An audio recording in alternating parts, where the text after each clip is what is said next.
Hi guys, welcome to Edu Medicine and today I will discuss communalism.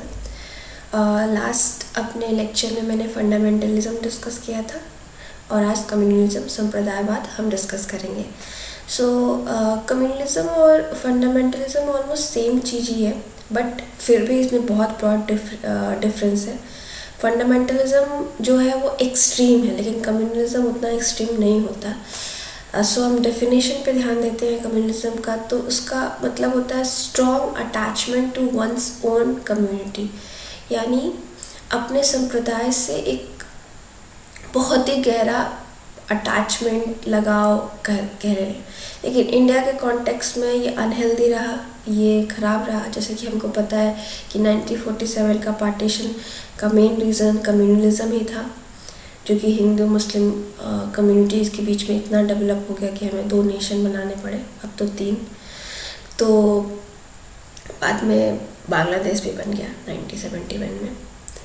तो communalism की जो seed थी, जो बीज थी, वो अंग्रेज़ों ने तोड़ो और राज करो की नीति के थ्रू डाली थी, और इसका जो थोड़ा थोड़ा इफ़ेक्ट था वो हमें 19वीं सेंचुरी के अंत में दिखने लगा था, जब हर कम्युनिटी, और ये फर्स्ट फेज़ भी था, अपने आप को इंडियन, भारतीय, हिंदुस्तानी कहने की जगह अपने आप को हिंदू, मुस्लिम, सिख, क्रिश्चियन से पहचानने लगी थी. एक तरीके की उसने धार्मिक आइडेंटिटी यानी धार्मिक पहचान डेवलप कर ली थी, और हर धर्म के एक एक नेता उभरने लगे थे, हिंदू नेता, मुस्लिम नेता एक्सेट्रा. जो उस टाइम पे नेशनलिस्ट जो थे, राष्ट्रवादी लोग थे, वो शुरुआत में इसको एक्सेप्ट नहीं करना चाहते थे, क्योंकि जानते थे कि जो भारत है, जो हिंदुस्तान है, वो टूट रहा है. लेकिन धीरे धीरे उन्हें भी एक्सेप्ट करना पड़ा, क्योंकि ये चीज़ बहुत बढ़ने लगी थी. फिर वो लोग भी एक टर्मिनोलॉजी यूज़ करने लगे, एक शब्दावली यूज़ करने लगे, रिलीजन बेस्ड कम्युनिटी, मतलब धर्म पे आधारित संप्रदाय, जो कि अपने आप में एक बहुत दुख भरी बात थी. उस टाइम हम अंग्रेज़ों से भी लड़ रहे थे. सेकेंड फेज़ का स्टार्ट होता है 20वीं शताब्दी की शुरुआत में, जब हर रिलीजन ये बिलीव करने लगा था कि हर किसी की नीड अलग अलग है. यानी अगर आप सिख रिलीजन मानते हैं और मैं हिंदू, तो सिख लोगों की नीड्स अलग है, हिंदू की नीड्स अलग है, इसलिए उन लोगों को सेपरेट रहना चाहिए. ये आइडिया अब लोगों के दिमाग में आने लगा था. Sorry for my bad hand writing, बहुत जल्दी मैं नोट्स बनाया है. उसके बाद इसी सेकेंड फेज से थर्ड फेज, जो कि 2 नेशन थ्योरी है, वो डेवलप हो गई. जब ये आइडिया लोगों के दिमाग में आ गया, ये विचार लोगों के दिमाग में आ गया कि हमारी रुचि, हमारी पॉलिटिकल नीड, इकोनॉमिकल नीड, ये सब अलग है, हर धर्म की अपनी अपनी नीड्स हैं, तब 2 नेशन थ्योरी आती है, जिसमें हिंदू महासभा, और हिंदू महासभा को एग्जैक्टली हम नहीं कहेंगे यहाँ पे, हिंदू कम्युनल्स जो थे उन्होंने, और मुस्लिम लीग ने ये आइडियाज़ को आगे बढ़ाना शुरू कर दिया कि हम अलग अलग धर्म से बिलोंग करते हैं, हमारी अलग अलग नीड्स हैं. ऐसी बात नहीं है कि हमारे सेम नीड्स नहीं है, ऐसी बात भी है कि हम लोगों को कुछ चीज़ें ऐसी है जो सेम चाहिए, लेकिन मोस्टली हमारी नीड्स अलग है. इसलिए 2 डिफरेंट कम्युनिटीज़ होने के नाते हमें 2 डिफरेंट स्टेट चाहिए, 2 डिफरेंट नेशन चाहिए. हम एक नेशन में साथ नहीं रह सकते. तो बेसिकली 2 नेशन थ्योरी में यही था. सावरकर जी, ओलवाकर जी, ये लोग हिंदू कम्युनल ग्रुप से बिलोंग करते थे. मुस्लिम लीग में मोहम्मद जिन्ना और थे, जो दोनों कम्युनिटीज़ थी एक दूसरे से बात कर रही थी, और उनका कहना था कि उनकी इंटरेस्ट, उनकी रुचि क्लैश कर रही है, यानी कॉन्फ्लिक्ट है उनके बीच में, मतलब एक जगह पे हम नहीं पहुंच पा रहे. और हिंदू ग्रुप का था कि उनका कोई योगदान नहीं है, इसलिए वो फॉरेनर्स की तरह अगर रहेंगे तो इंडिया में रहेंगे. और इसी क्लैश ने 2 नेशन थ्योरी को डेवलप किया, और इसी क्लैश ने अंत में जाके हम लोगों के भारत का विभाजन भी किया. तो अब हम देख लेते हैं partition of India. Basically fundamentalism and communalism में कॉमन फीचर्स क्या है, मतलब ये जो 2 विचारधाराएं हैं, कट्टरपंथिता और संप्रदायवाद, इनमें सेम क्या है, एक जैसा क्या है. उसके बाद हम इनके डिफरेंसेस भी डिस्कस करेंगे.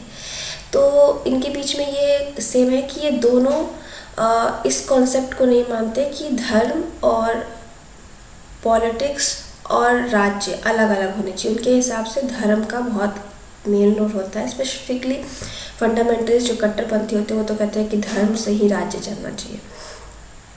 दोनों इस आइडिया को अपोज करते हैं कि हर रिलीजन के एक सच होता है, हर रिलीजन अपने आप में अच्छा होता है, और डिफरेंट रिलीजन मतलब अलग अलग रिलीजन की साथ में यूनिटी को भी ये लोग मानने से इनकार करते हैं। ये चाहते हैं कि एजुकेशन है उसको ये लोग संभालें, यानी धार्मिक तरीके से शिक्षा दी जाए या धार्मिक पुस्तकों को पढ़ाया जाए। दोनों बिलीव करते हैं कि जो रेस्टोरेशन है पास्ट वैल्यूज़ का, यानी जो भी हमारे पास्ट में था, जब कोई भी धर्म का उत्पत्ति हुई, जिस भी धर्म से बिलोंग करते हैं, तब कुछ कुछ बुक्स लिखी गई, जैसे कि मैंने फंडामेंटलिज्म में डिस्कस किया था।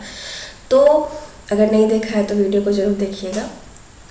उन पास्ट वैल्यूज़ को हम फिर से ले आए और वो पास्ट वैल्यूज़ में जो भी कानून था, जो भी सिस्टम था, उसको लागू करें। ये लोग उसमें बिलीव करते हैं, जो कि अपने आप में बहुत अलग चीज़ है। बिकॉज पास्ट में जो कानून रहे हैं वो इतने भी अच्छे नहीं रहे हैं। वहाँ पे डिस्कशंस नहीं होती थी, कोर्ट्स नहीं बैठते थे, और जो सजाएं होती थी वो बहुत इनह्यूमन होती थी, मतलब अमानवता का जो स्वरूप होते थे वो सब थी कि जस्ट कुछ भी हुआ तो मार दो, काट दो, वो सही नहीं है।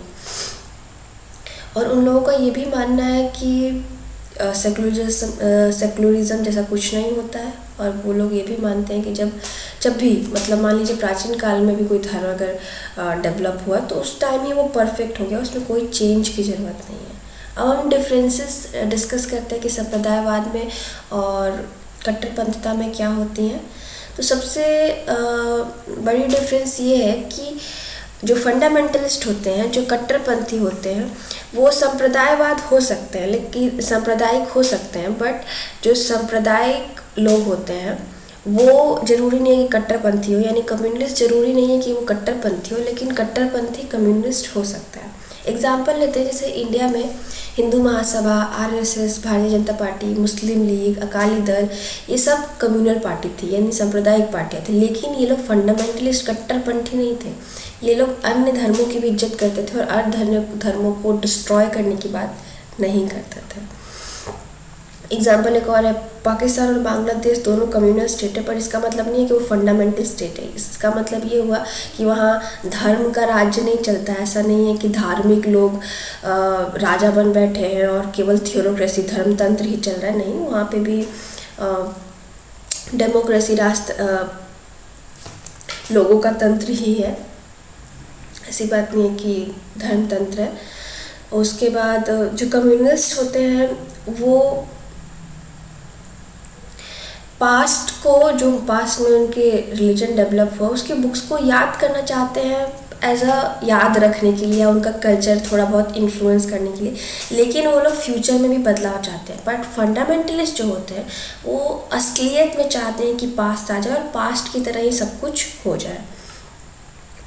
और ये लोग जो फंडामेंटलिस्ट लोग होते हैं, इनके जीवन की हर चीज़ में धर्म ही केवल होता है, धर्म के अलावा कुछ नहीं। उनके जीवन की हर पहलू पे धर्म का ही वो चाहते हैं कि धर्म से ही चले। लेकिन कम्युनलिस्ट जो लोग होते हैं वो धर्म का प्रयोग करते हैं कि अपने जो कम्युनिटी, अपने संप्रदाय को साथ में ले आए और पॉलिटिकल गेन के लिए। ये नहीं कि वो चाह रहे हैं कि धर्म तंत्र ही हो जाए, वो चाहते हैं कि डेमोक्रेसी ही रहे, लेकिन जो उनकी कम्युनिटी है वो साथ आ जाए और साथ में काम करे।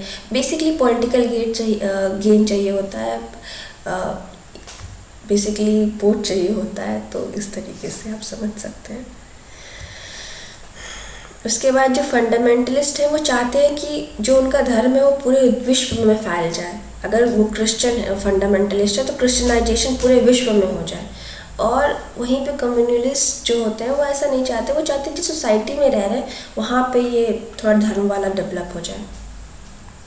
ठीक है, जैसे आप एग्जांपल हम लेते हैं तो जिन्ना थे, लियाकत अली खान थे, फिरोज़ खान थे। ये बहुत ज़्यादा रिलीजियस लोग नहीं थे, पर एक कम्युनिस्ट थे। जैसे वीर सावरकर थे, वो एक एथिस्ट थे, ऐसा माना जाता है। तो ये भी कम्युनिस्ट नहीं हुए इस मामले में, क्योंकि धर्म का कुछ वो नहीं है। बट ये लोग सांप्रदायिक तो थे ही, बट ऑफ कोर्स फंडामेंटलिस्ट नहीं थे।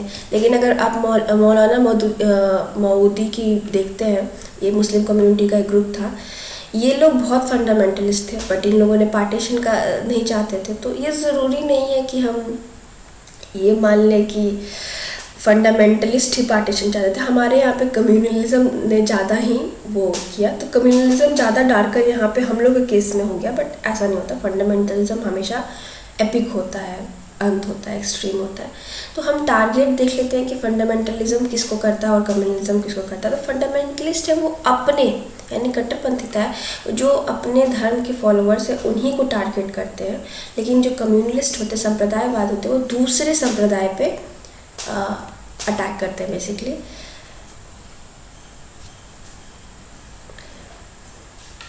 ओके, जैसे ये कम्युनलिस्ट जो होते हैं वो हर अटेम्प्ट करते हैं कि जो उनका संप्रदाय है, जो उनका धार्मिक ग्रुप है, वो एक साथ आ जाए। ऑफकोर्स एक साथ आएगा तभी वो एक साथ वोट देगा, एक तरीके का आइडियोलॉजी डेवलप कर पाएगा और एक पर्सन को सपोर्ट कर पाएगा। अलग अलग रहेंगे तो अलग अलग वोट जाएगा, इसलिए लोग चाहते हैं कि सब साथ में आ जाए। लेकिन अगर हम फंडामेंटलिज्म, कट्टरपंथीता को देखें तो ये डिवाइड करते हैं। इसका कैसे डिवाइड करते हैं? फ्रेगमेंट करते हैं। दो रीजन्स होते हैं इसके। फर्स्ट ऑफ ऑल, हर कोई फंडामेंटलिस्ट नहीं बन सकता। आप भी धर्म को फॉलो करते होंगे, मैं भी, पर हम जरूरी नहीं है कि हम फंडामेंटलिस्ट हो, कि हम इतने कट्टर होंगे, हमारे यहाँ कुछ है ही नहीं। सो इस प्रैक्टिस को कोई मान नहीं सकता, इतना आसान नहीं है इसको मानना, फर्स्ट ऑफ ऑल। दूसरा ये होता है कि ये लोग एक्सक्लूड करते हैं, ये निकालते हैं, इंक्लूड नहीं करते हैं। इससे क्या होता है कि जो भी इनकी आइडियोलॉजी को नहीं माना वो उनका दुश्मन बन गया। तो फंडामेंटलिज्म बांटने का ज़्यादा काम करता है, बट हमारे कंट्री में तो कम्युनलिज्म ने भी बांटने का ही काम किया है। So thank you so much. ये PDF आपको मेरे टेलीग्राम ग्रुप पे मिल जाएगा और टेलीग्राम ग्रुप का लिंक मेरे डिस्क्रिप्शन में मिल जाएगा। और please subscribe to my channel and like this video. Soon हम जो सोशोलॉजी है उसके, स्पेशली सोशोलॉजी ऑफ रिलीजन तो मैं हैंडल कर रही हूँ और मेरी एक colleague sociology of education handle कर रहा है, तो दोनों का आपको बहुत सुन वीडियो मिल जाएगा। उसके बाद फिर अगेन हम जो अदर सब्जेक्ट्स हैं इसके, लाइक डिसेंट्रलाइजेशन और अर्बन सोशोलॉजी, इस पे भी हम वीडियोस जल्दी से जल्दी लाने की कोशिश करेंगे। ऑफकोर्स थोड़ा तो स्लो हम चल रहे हैं, बिकॉज ऑफकोर्स इतना मैन पावर नहीं है, हमें ही रिकॉर्ड करना है, हमें ही डालना है, तो थोड़ा टाइम लगता है। तो please cooperate and thank you so much.